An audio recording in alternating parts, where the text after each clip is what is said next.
Kia ora, g'day, welcome back once again. So for this video, this is one Q&A, or there might be a few questions. I've skimmed over this question at the start, but it's in the comments here, and it's from a person whose handle on YouTube is at Haychedee, HAYCHEDEE 9664. I'll look to screenshot it and put it in this video. But here, the person has put down, hey mate, first and foremost, love your analysis and in-depth review of the candidates and reactions definitely made me laugh. So this is in response to one of my reaction videos on the Australian Special Air Service selection, and it looks like it's the part 2 reaction that I did. So this person goes on to say, I'm in my mid-20s and really considering joining the Special Forces, and this definitely gave me a lot of insights, and I appreciate it. You're welcome. That was part of the purpose of it, plus a bit of a trip down memory lane for me. I was wondering if this is something a person with no military background can get straight into. So the first part of your question sounds like what you're potentially asking is coming straight from Civvy Street, no military background, and get straight into it. The short answer is no. You cannot go straight from civilian world and go straight into that type of work. They've got a process now, or they've got an updated process in regards to that application to get on selection in the first place, but also I think in regards to the direct entry process as well. So I don't know what that is at this stage, but your best bet, if that was something too, so this is in addition to my response to your answer, short answer is no, it's not something that you can get straight into straight away. There is a process, there is training, there are tests, and including psych testing that would be part of that whole process to even get a foot on the start line of the selection course itself. So yeah, that's the short answer to that. Is it something that somebody can apply for and look to try to eventually become a part of, coming from civilian street with no military background or experience? Unless things have changed in the ADF or in the Defence Force in general over there, it is something that you could work towards becoming a part of. They've got the different pathways, so if you're already a current serving member, there's a process and a pathway. If you're a territorial or reservist, there'll be a pathway and a process. If you're coming and wanting to join the Special Forces from civilian street, then there would be a process, a pathway to be able to navigate that and get to where you want to get to eventually, if you meet all the criteria.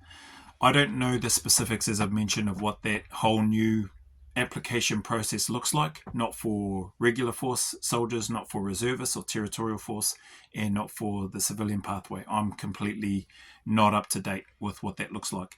There may be a guy by the name of Rhys Dowden, an ex-Australian guy. I'm not sure whether he was ex-Australian SASR or ex-Australian Commando, but he's got a channel on YouTube. I've seen some of his stuff, and he seems to have a more of a handle on what the current process is, in order to at least get a foot onto the starting line of selection.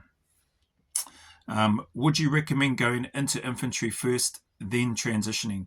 My recommendation, even with the people that I've spent time sat with and gone through stuff with, my bias is always towards infantry. Like, for me, that's the pathway that I went before I did the New Zealand selection and before I did the Australian one. Infantry is a great foundation. It's not the only pathway. It's not something that you have to do. But with you asking me, would I recommend going into infantry first, then transitioning?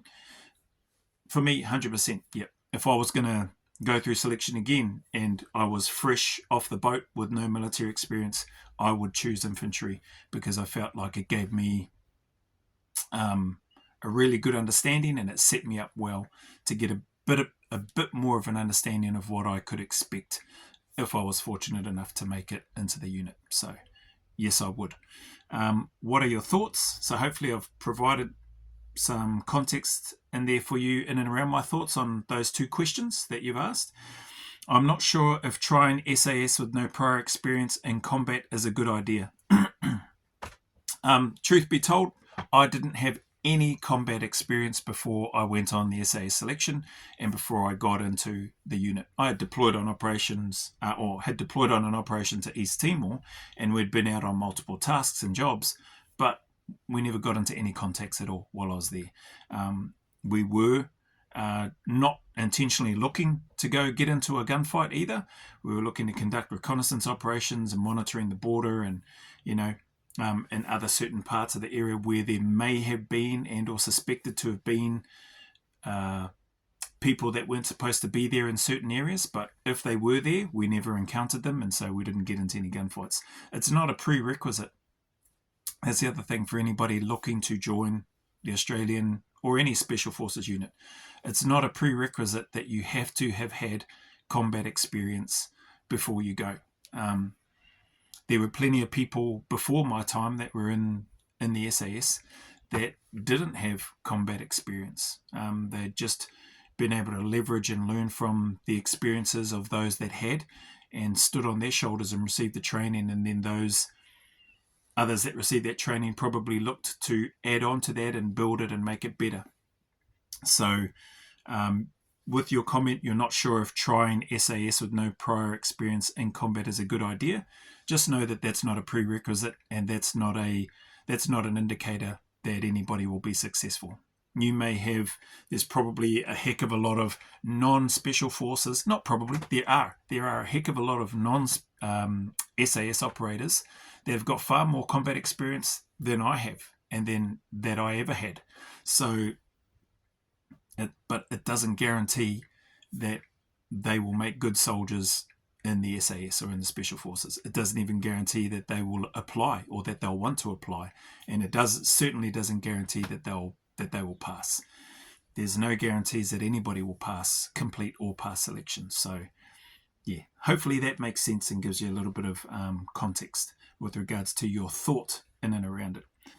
You've got here, I am a very fit individual, but I understand this would be a humbling experience and really push the limits. The truth of that is, yes, it would push the limits. I don't care how fit you are or anybody is prior to going on to a selection course. It doesn't matter. What matters is what's up here and what's in here with regards to your reasons of wanting to join the unit in the first place and your reasons for wanting to serve. Everybody's is going to be different, and that's okay. That's the beauty about the unit, about the regiment. Whole bunch of different personalities. They'll look at things from a different perspective. They'll bring all their different life experiences into that. They'll bring their different humor, their different traits, good and or bad. That's one of the awesome things about the unit. So it will be a very humbling experience. It's humbling for everyone. Doesn't matter if you've passed 1 or if you've passed 2, if you've passed 3 or whatever. It's a humbling experience regardless of where you come from, regardless of how fit and physically capable you are. It's not for everybody, although it's open. Anybody with the right, who meets the criteria, anybody who meets the criteria can apply, from what I understand. But just because it's open to anybody who fits into that criteria doesn't mean it's for everybody. So anyway, it will definitely, that's a good way of putting it. It will definitely be a humbling experience regardless of the individual and or their background. Any insights from yourself or fellow brethren would be much appreciated. Well, hopefully my response in this little bit under 10 minutes right now Q&A video helps give you a bit of an insight with regards to your comment and your questions within it.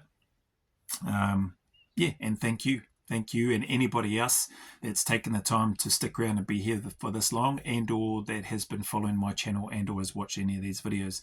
Also, not only to the person that sent this question, so at Haychedee, HAYCHEDEE 9664. So not only for you for asking the questions, thank you, but the questions that you ask may also be the same or similar sort of questions that other people who might stumble across this video might have. So hopefully it'll help them. But as I mentioned, Rhys Dowden, I don't know him personally. He seems to have a pretty good following and a good understanding of the processes based on his experience. I never served with him. I don't know him. Seems like a nice enough guy with regards to what he puts out on his channel and how he tries to and looks to provide information that may be of help to people that are interested in looking to join the Australian Special Forces area anyway. So check out Rhys Dowden's channel. Pretty sure he's got a video in that on there. There's other guys. Mark Wales, former Australian SASR guy. He joined the unit after I had already left, or I was leaving, somewhere around there. I think I might have already been gone by the time he signed up and joined. But he's a very, very experienced person, gone on and going on to do a lot of great things. He's done some video commentary in and around the selection process as it was during his time. So again, that could be another resource and helpful for you, or for anybody interested in joining the Australian SAS. So, yep, hope that helps, and thank you again for your time. As always, the message is the same for any and everybody that might spend some time here. Any challenges or dark times, difficulties that you may be going through, just encourage you to keep tuning up, keep staying in the fight, keep putting one foot in front of the other, and take one day at a time. Know that better days are ahead and that the sun will shine again. There is a light at the end of that tunnel. I don't care how difficult and dark things are right now. I know it sucks. I know it can be miserable. I know it can be lonely. But I also know that if you want it, things can do and will get better. So just stick at it. Stay as patient as you can. Be as patient as you can. Be as disciplined and as consistent as you can. And I promise you, through experience, no doubt you've had similar experiences and everybody else, things will get better. I promise you. So stick at it. As always, go always a little further. Remember, who dares wins and who cares wins. And until the next video, there's a big mana wave coming from me to you, filled with my aroha, respect, appreciation and gratitude for you all.